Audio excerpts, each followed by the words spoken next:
The issue that we're talking about today are Kashmiri Pandits. 25 years, almost 25 years ago, when lakhs of us moved out of Kashmir, we didn't move out for the lack of houses or jobs or a life there. We moved out because there was a threat to our life. And today, we are not going back because there's a house all over again and a job and some cash thrown at us. The point is whether on ground, is your life safe? Are we waiting for an invitation to go back? No, the conditions, whenever they are fine, we'll go back. I would start with Faiz. गुलू में रंग भरे बादे नाव बहार चले चले भी आओ कि गुलशन का कारोबार चले. We have seen that we are not complete with our this dimension which is called Kashmiri Pandit. It's our cultural being, it's part of our civilization, it's part of our development. And we cannot do without them. The people would treat us right? Will they return our properties? Will the encroachments go? Will our shrines and temples be allowed to function all over again? हर एक चाहता है कि वो आएं, लेकिन उनके आने का जो तरीका इख्तियार किया जा रहा है उस तरीक़ेकार के साथ इख्तिलाफ हो सकता है.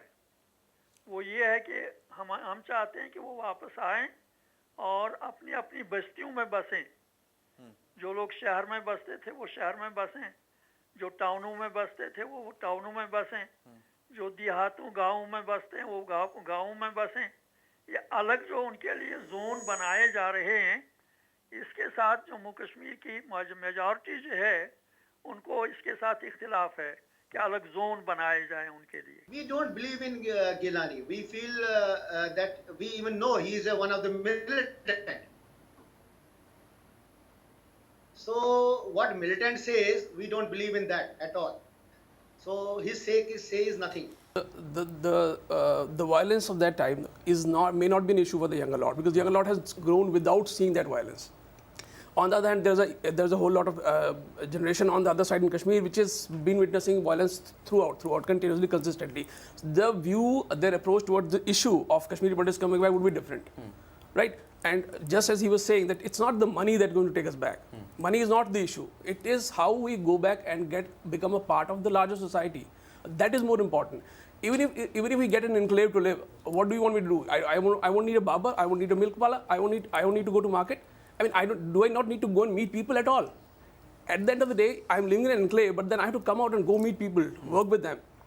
So until that social acceptance is clear to us, until then, you cannot think about it. What plan has the government of India in its mind to get this chunk of population, which is part of us, which is part of our ethos, which is part of our culture? They have to come here and they have to feel at home here. How can we mix up again as we used to? From 2010 onwards, it's completely different. It's completely different. What I have seen in 90s to 94, at that time I was in Kashmir. It's a change. It's a change in the thinking. There is a change in how people react to if they are looking at a Kashmiri girl, a Kashmiri Pandit girl on a roadside. The killers and the rapists of then, early 90s, not one has been convicted. Not one.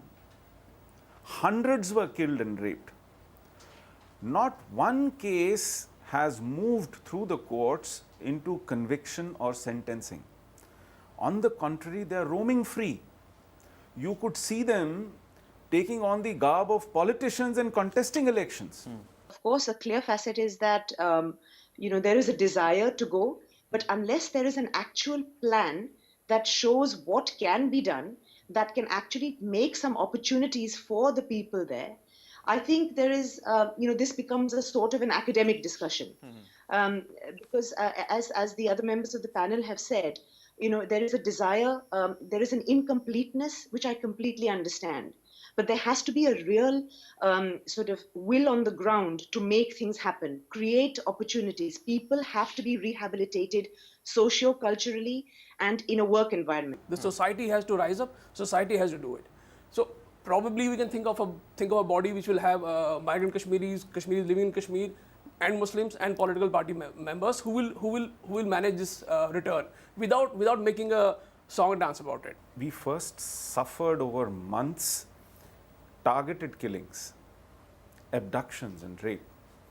It is when the most visible faces of the community, Justice Neelkant Ganju, Lasa Kaul, Sarvanand Kaul Premi, when people like these who were our trophies were shot with impunity, and there was no state left to guard us, we had to flee for our lives. Even while fleeing, we thought we would be back in a matter of weeks, which is why we left with just what was on us. Just packed our bags, picked up the kids and left. I have a friend whose house was burnt down by the kids he used to play cricket with.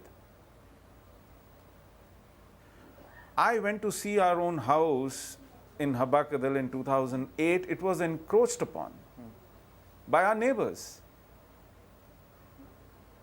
The point is, what kind of a Kashmir are we going back to? But that connect, that we can go back and visit Pulmul and Hari Parvat without the fear of being killed or thrown out, I think is still a Kashmiri dream. It's not going to go out. It's like that Jewish dream of going back to their homeland. Creating a new space somewhere else, carving out under fortresses, probably is not going to fulfill that dream. Kashmiri Pandits have suffered and they had no option but to leave that time. But they have to come back. But they cannot come back like this.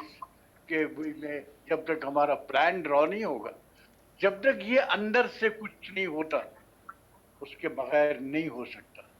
That something has to happen inside. आप आएंगे, voluntarily काम करेंगे, अपनी जगहों को फिर से संवारेंगे, उनमें participate करेंगे, फिर एक मैसेज दुनिया को जाएगी. I tell you, what he is saying is not the voice of a common Kashmiri.